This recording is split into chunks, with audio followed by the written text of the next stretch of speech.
Jembatan kuno. Di sebuah desa kecil di pinggiran Yogyakarta, terdapat jembatan kuno yang sudah lama tidak digunakan.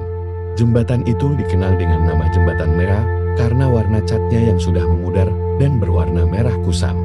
Warga desa sering menceritakan kisah menyeramkan tentang jembatan itu, tetapi cerita tersebut hanya dianggap sebagai mitos oleh banyak orang.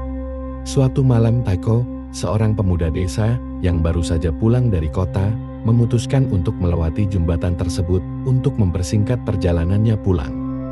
Walaupun dia tahu tentang cerita-cerita seram mengenai jembatan itu, rasa penasarannya membuatnya terus melanjutkan perjalanan. Saat dia melintasi jembatan, Eko mulai merasakan sesuatu yang aneh. Suara gemericik air yang biasanya tenang berubah menjadi suara desisan yang tidak wajar.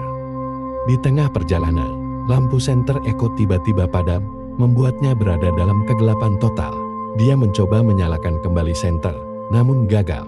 Di kegelapan malam, Eko merasakan ada sesuatu yang bergerak di sekelilingnya. Ketika dia memutar tubuhnya, dia melihat bayangan samar yang berdiri di ujung jembatan. Bayangan itu semakin mendekat, dengan suara langkah kaki yang berat dan bergetar.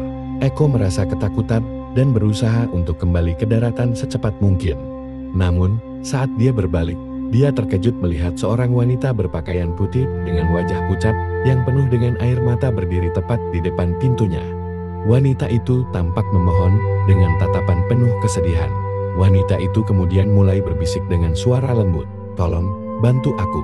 Aku tidak bisa meninggalkan tempat ini." Eko, walaupun sangat ketakutan, merasa tergerak oleh kesedihan wanita itu dan mencoba bertanya tentang apa yang terjadi. Wanita itu menceritakan bahwa dia adalah salah satu korban kecelakaan yang terjadi di jembatan itu puluhan tahun lalu. Dia dan keluarganya jatuh dari jembatan setelah mobil yang mereka tumpangi terbalik akibat rem blong. Keluarganya meninggal, tetapi dia terjebak di jembatan dengan luka parah hingga akhirnya mati di sana. Sejak saat itu, rohnya tidak pernah bisa tenang. Eko merasa hatinya terbakar oleh rasa empati dan bersumpah untuk membantu wanita itu. Dia kembali ke desa dan menceritakan kisahnya kepada penduduk.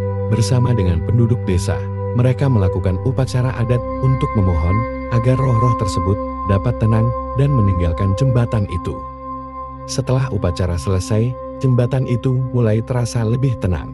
Meskipun tidak ada lagi kejadian menakutkan di jembatan, cerita tentang wanita berpakaian putih tetap menjadi pengingat bagi warga desa untuk selalu menghormati dan membantu sesama, bahkan setelah kematian.